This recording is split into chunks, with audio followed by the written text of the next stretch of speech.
everybody. Hey, everybody. So we recorded this vlog a minute ago, and it was like half an hour long. It was really awesome. We made some great points. We sounded great. It was the best thing we've ever done. The intro was really cute and nice. And yeah, we were adorable. We were adorable. You'd have laughed, you'd have cried. But the mic decided to not be on in our laptop. So it's just a silent half hour of mummery. And now the sun changed. We also had perfect light. But now the sun is weird. And I think we only have like 10 minutes to record this. Yes. Before we're just in darkness. So we're gonna try to jump through these 3 questions that we already answered, but we're gonna try to remember everything we said that was awesome. And there's a 4th question that we answered that we're gonna have to erase. Yeah, but I'll put it in the regular blog, so don't even worry about it. I'm also not gonna tell you what it is, so whoever it is can't be upset about it. By the way, we've been doing vlogs for half a year. That was what we realized at the beginning. We had a small party because this was our 6-month anniversary blog. Yes, so you guys should have a party for us because of our tribulations today. All right. So first question. You've explained that some pantheons are more against some purviews than others, like the Norse are against frost or the Aztecs are against stars. What happens to a Scion that picks up that purview and becomes proficient in it? Do they become less trusted? Do they get cast out of their pantheon, etc.? We said so many good things about this. We really did. The basic thrust of it is no, you will not necessarily get kicked out, but it depends a lot on what you do, what gods you're talking about, and a lot of factors. You're just having a purview is not going to get you kicked out, but it is going to make you be watched a lot more closely.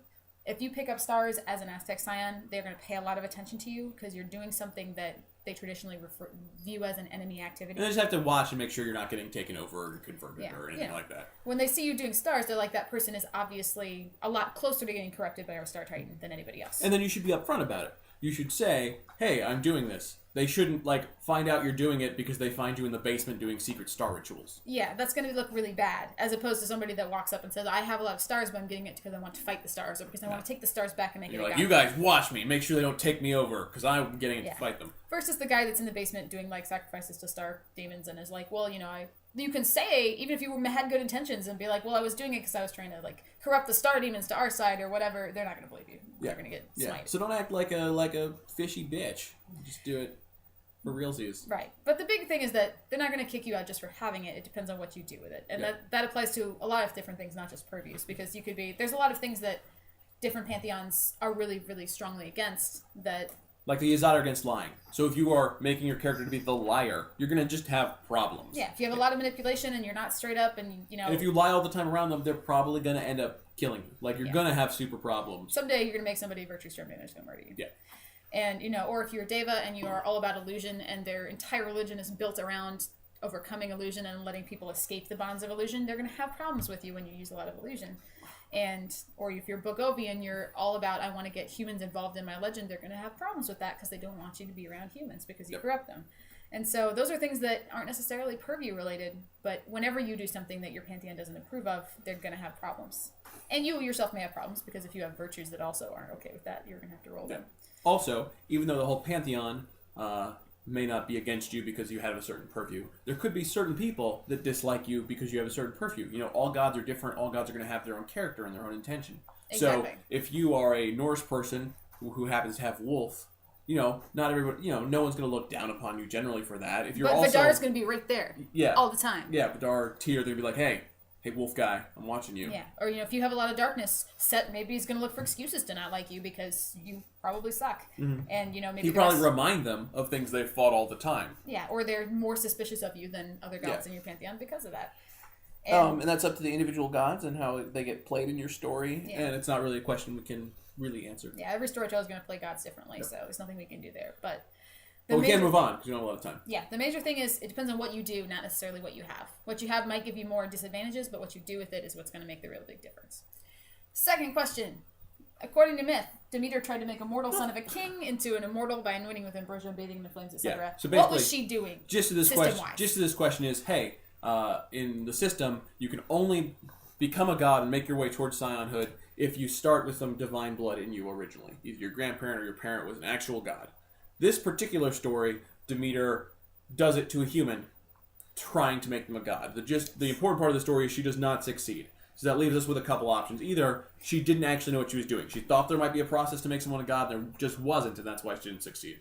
Reason 2 could be there's a really complicated process that we only saw the beginning of. It was gigantic and enormous, and it takes a lot of gods to work through, and we just have no idea. Yeah.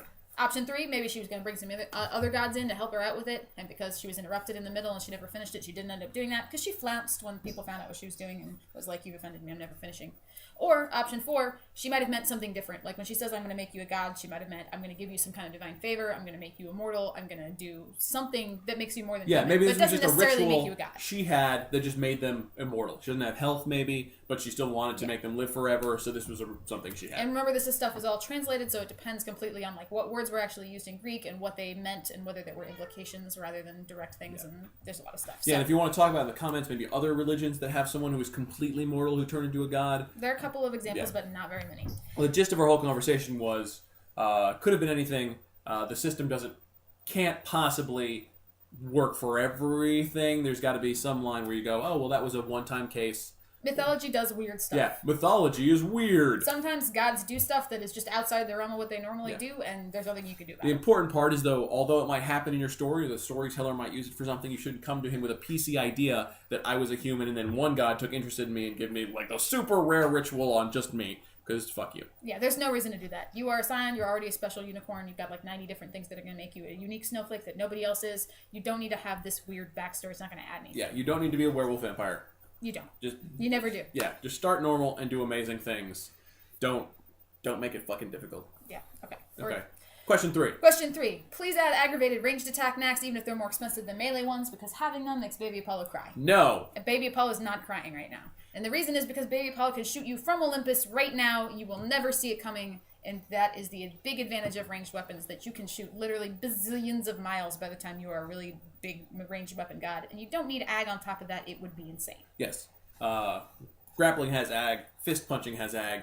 In war, even ranged attacks get ag. You can get Mortal stroke and put it on your ranged, put it on your arrows, put it on your gun so that your next bullet comes out ag. You can shoot with ag anyways. Yeah, you don't need a hero level way to do it, and really no one needs to do it because at god level, the only thing ag does is make the other person spend 5 legend. Yeah. It's annoying in the system, but it could just be called the drain the other person of 5 legend the power. There are a few like rare instances where that person you're shooting is really shitty at stamina and they don't have divine damage conversion. At but god, I don't think those exist. Aurora. It would just Aurora be existed. stupid.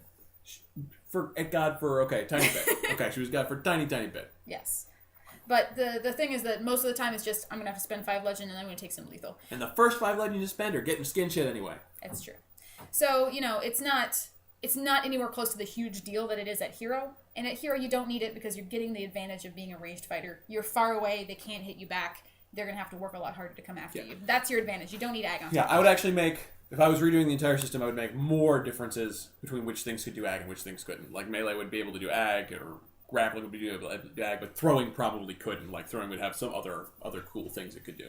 Yeah, so don't feel like you're cheated. Apollo does not need ag to be the most super amazing archer ever. He can shoot he can shoot fine. down from Olympus onto anyone, and he has sun bullets, and he's amazing. Yeah, and it's he can probably make it armor ignoring or something ridiculous. Like there's relics too. They Most of you they have usually relics. start piercing, and they're Yeah. the armor ignoring with the. I think sun bullets does that. Yeah, stun bullets makes it armor ignoring. By the way, storytellers, don't give your PCs aggravated damage guns. No, that's bad not a good idea. out. Aggravated damage, anything. No weapon should be aggravated because there's a whole. It's just too tons of things for that. It's just such a huge. Because you know why? Overpowered. Then it's just 5 legend draining the weapon. Yeah, and at least the other people that are doing ag had to spend resources to do it. That guy's just doing it for free with a relic. Fuck that guy. Fuck that guy. Okay, that's everything. Yes, that's everything. We did a super fast vlog. This vlog was like less than a third of the time of the original vlog. So much less cool. Our original vlog was amazing. You guys, over I'm so 30 sorry minutes, you missed and it was really good. Yeah, we were And awesome. now you get nothing, and we're sorry, and it's going to be short, and this is our 6-month anniversary vlog, and it's short. I know, and sad. right? So, like the video, subscribe on the YouTube. We're gonna finish the Yoruba any day now. I swear to God, we are. That's right, and this week you'll get a sneak peek at their virtues that go up in a blog this week. And I think that's everything. That's everything. All right. Have a good you guys. week. We'll see you you next later. week.